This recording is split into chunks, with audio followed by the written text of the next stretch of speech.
Baik, sebelumnya Om Swastiastu. Perkenalkan kami dari kelompok 7. Baik, pada hari ini kami akan membahas mengenai materi studi kasus. Sebelum kami memulainya, alangkah baiknya kami memperkenalkan diri terlebih dahulu.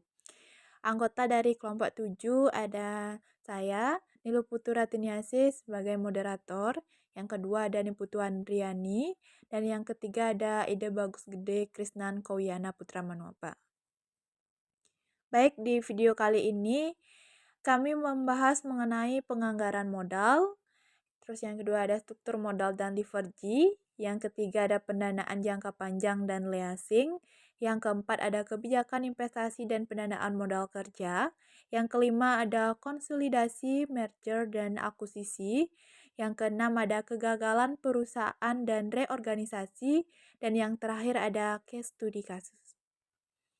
Baik, itu semua merangkup dari pertemuan ke-8 ya sampai pertemuan ke-14. Untuk pertemuan pertama yaitu penganggaran modal dan yang pertemuan kedua ada struktur modal dan leverage itu akan dibahas oleh rekan. Materi yang pertama adalah penganggaran modal. Penganggaran modal atau capital budgeting adalah proses menganalisa proyek-proyek dan menentukan mana saja yang dimasukkan ke dalam anggaran modal. Dalam kata lain, merupakan proses mengumpulkan, mengevaluasi, menyeleksi, dan menentukan alternatif penanaman modal yang akan memberikan penghasilan bagi perusahaan untuk jangka waktu lebih dari 1 tahun. Yang kedua ada pentingnya penganggaran modal. Yang pertama ada keputusan penganggaran modal akan berpengaruh pada jangka waktu yang lama sehingga perusahaan kehilangan fleksibilitasnya. 2. Penganggaran modal yang efektif akan menaikkan ketepatan waktu dan kualitas dari penambahan aktivitas. Yang ketiga ada pengeluaran modal sangatlah penting. Materi selanjutnya ada struktur modal dan leverage. Struktur modal adalah bagaimana perusahaan mendanai asetnya, yaitu melalui utang dan ekuitas. Perusahaan dapat memilih struktur modal yang berbeda-beda, seperti rasio utang yang lebih tinggi atau ekuitas yang lebih tinggi. Struktur modal yang optimal adalah yang meminimalkan biaya modal dan memaksimalkan nilai perusahaan. Yang kedua ada leverage. Leverage mengacu pada penggunaan utang untuk meningkatkan potensi pengembalian pada ekuitas. Semakin tinggi leverage, semakin besar potensi pengembalian, tetapi juga semakin besar resiko yang ditanggung.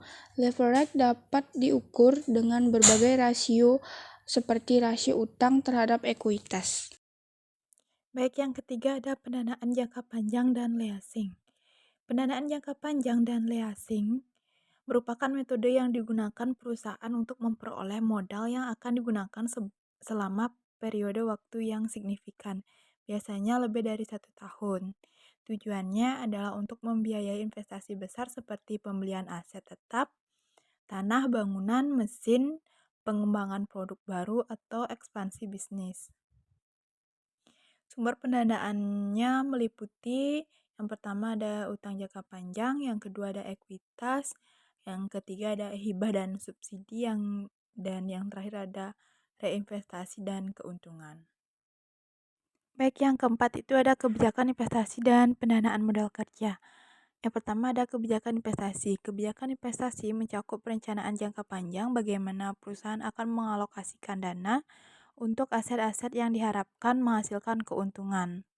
Yang kedua ada pendanaan modal kerja, di mana pendanaan modal kerja mengacu pada bagaimana perusahaan membiayai kebutuhan operasional sehari-hari. Strategi yang digunakan meliputi pendekatan konservatif, pendekatan agresif, pendekatan pencocokan atau hedging. Pendekatan konservatif menekankan likuiditas tinggi dengan menggunakan sebagian besar pendanaan jangka panjang. Risiko rendah tetapi potensi keuntungan juga lebih rendah. Pendekatan agresif menekankan pada memaksimalkan pengembalian dengan menggunakan sebagian besar pendanaan jangka panjang. Risiko tinggi tetapi potensi keuntungan juga lebih tinggi. pendekatan pencocokan atau hedging, di mana menyeimbangkan risiko dan pengembalian dengan mencocokkan jatuh tempo aset dan liabilitas, risiko dan pengembangan sedang.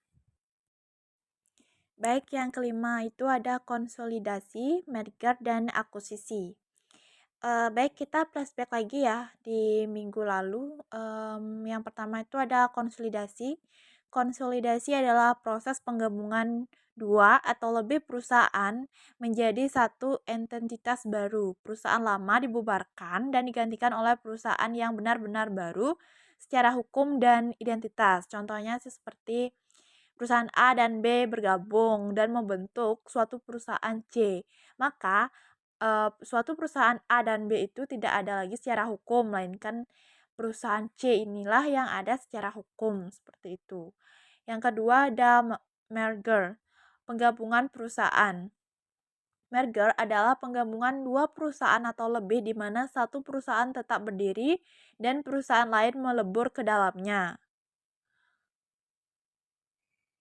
Jenis-jenis merger tuh ada horizontal merger, ada antara perusahaan sejenis dalam industri yang sama. Yang kedua ada vertical merger antara perusahaan yang berbeda di rantai pasokan yang sama. Yang ketiga ada konglomerat, merger antara perusahaan dan industri berbeda.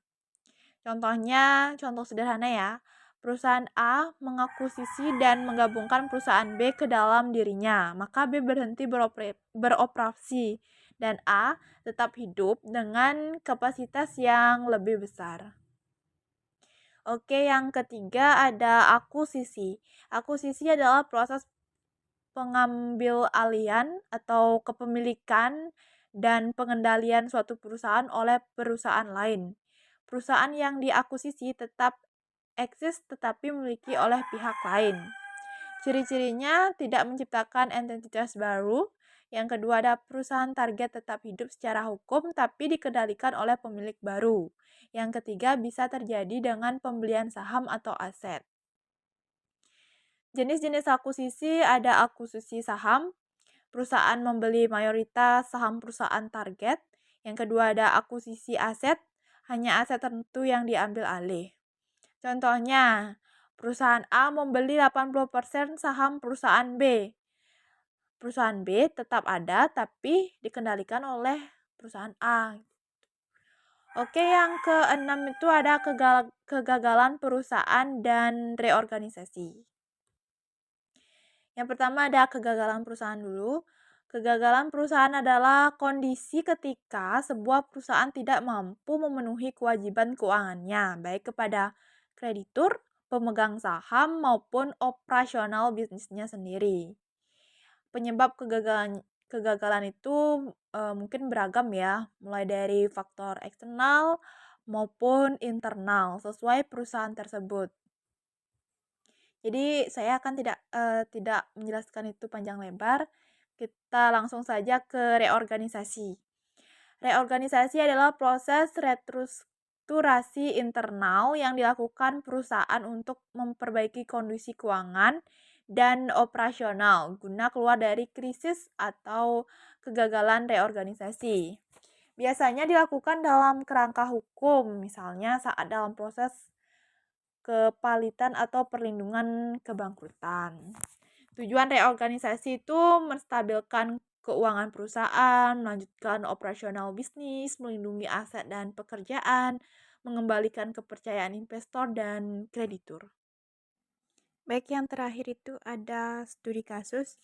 Di sini kami mengambil pembahasan studi kasus menganalisis pengaruh rasio keuangan untuk memprediksi probabilitas kebangkrutan pada perusahaan manufaktur yang terdapat di Bursa Efek Indonesia. Dari analisa yang kami baca dari artikel tersebut, bahwasannya ada beberapa kesimpulan yang kami dapat, yang bisa kami sampaikan. Jadi, yang pertama itu ada rasio tidak dapat memprediksi terjadinya probabilitas kebangkrutan pada perusahaan manufaktur yang terdapat di Bursa Efek Indonesia.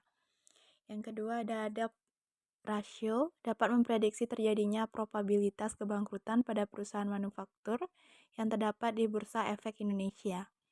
Semakin tinggi debt ratio yang dimiliki perusahaan, akan semakin tinggi risiko keuangan yang dihadapi perusahaan. Jika manajemen dapat mengelola hutang secara efisien, maka semakin kecil kemungkinan terjadinya probabilitas kebangkrutan. Yang ketiga ada total asset turnover ratio. Tidak dapat memprediksi terjadinya probabilitas kebangkrutan pada perusahaan manufaktur yang terdapat di Bursa Efek Indonesia. Yang keempat, ada return on asset. Dapat memprediksi terjadinya probabilitas kebangkrutan pada perusahaan manufaktur yang terdapat di Bursa Efek Indonesia. Semakin tinggi return on asset perusahaan menunjukkan kemampuan perusahaan untuk menghasilkan laba dari total aktiva yang digunakan semakin besar.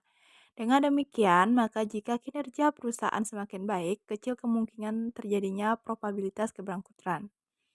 Yang kelima ada return on equity, dapat digunakan untuk memprediksi terjadinya probabilitas kebangkrutan pada perusahaan manufaktur yang terdapat di Bursa Efek Indonesia. Apabila rasio ROE tinggi menunjukkan perusahaan memiliki kemampuan menggunakan ekuitas untuk menghasilkan laba dan semakin memperlancar keuangan perusahaan dalam pendanaan ataupun investasi. Sejalan dengan pola hubungan yang negatif menuju kebangkrutan, maka apabila perusahaan memiliki ROE yang tinggi, kemungkinan akan terjadi probabilitas kebangkrutan semakin kecil. Nah, itu tadi presentasi dari kelompok 7. Mohon maaf apabila ada kesalahan. Kami ucapkan terima kasih dan kami tutup dengan Parama Santi Om Santi Santi Santi Om.